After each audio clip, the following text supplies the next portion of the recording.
സ്വന്തം ഭാര്യയുടെ സ്വകാര്യതകളെ പോലും നാട്ടുകാർക്ക് മുമ്പിൽ തുറന്ന ക്യാമറയ്ക്ക് മുമ്പിൽ കാണിച്ചു കൊടുത്ത് യൂട്യൂബിലൂടെ പണം ഉണ്ടാക്കുന്ന ഭർത്താക്കന്മാർ എത്ര ഉണ്ടായിരുന്നു നിങ്ങൾക്ക്? സ്വന്തം പെണ്ണിനെ മേക്കപ്പ് ചെയ്ത് നല്ലതല്ലാത്ത വസ്ത്രം ധരിപ്പിച്ച് അവളുടെ ഭംഗി മുഴുവൻ നാട്ടുകാരെ കാണിച്ചു കൊടുത്തിട്ട് അവൻ യൂട്യൂബറാണ്. എന്താ അതിന് പേര് പറയാ?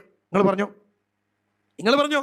ആ പെണ്ണിന്റെ ശബ്ദം, ആ പെണ്ണിന്റെ ശരീരം ആൾക്കാരിങ്ങനെ കണ്ട് ആസ്വദിക്കുക. സ്വന്തം ഭാര്യയുടെ ഒക്കെ നിങ്ങൾ സിനിമയൊക്കെ പോട്ടെ, സിനിമയിലൊക്കെ എന്താ ചെയ്യുന്നത്? ഏതെങ്കിലും പെണ്ണിനെ പണം കൊടുത്ത് വാടകയ്ക്ക് എടുത്തിട്ട് അഭിനയിപ്പിക്കുക ചെയ്യുന്നത്. ആ പെണ്ണിന്റെ പണി അഭിനയിക്കലാണ്. അതിന് വാടകയ്ക്ക് എടുക്കാണ്. ഈ സിനിമയിൽ ഇത്ര പൈസ തരാം, നിങ്ങൾ അഭിനയിച്ചോ എന്ന് പറഞ്ഞിട്ട് പോട്ടെ. അപ്പോ ആ എഴുതി വെച്ച തിരക്കഥക്കനുസരിച്ച് ആ പെണ്ണ് കാണിക്കേണ്ടി വരും, ചെയ്യേണ്ടി വരും, കെട്ടിപ്പിടിക്കേണ്ടി വരും, ബെഡ്റൂം ദൃശ്യങ്ങൾ ഉണ്ടെങ്കിൽ അത് വേണ്ടി വരും. പണം കൊടുത്ത സ്വന്തം ഭാര്യയെ മറ്റുള്ള ഒരു മനുഷ്യന് മുന്നിൽ ഒരു കാഴ്ച വസ്തുവാക്കി വെച്ചിട്ട് യൂട്യൂബിലൂടെ വരുമാനം ഉണ്ടാക്കുന്ന യൂട്യൂബർമാർ. എന്നിട്ട് അവനിങ്ങനെ മാസത്തിൽ 2 ലക്ഷം, മാസത്തിൽ 4 ലക്ഷം. എന്താ പണി? യൂട്യൂബറാണ്.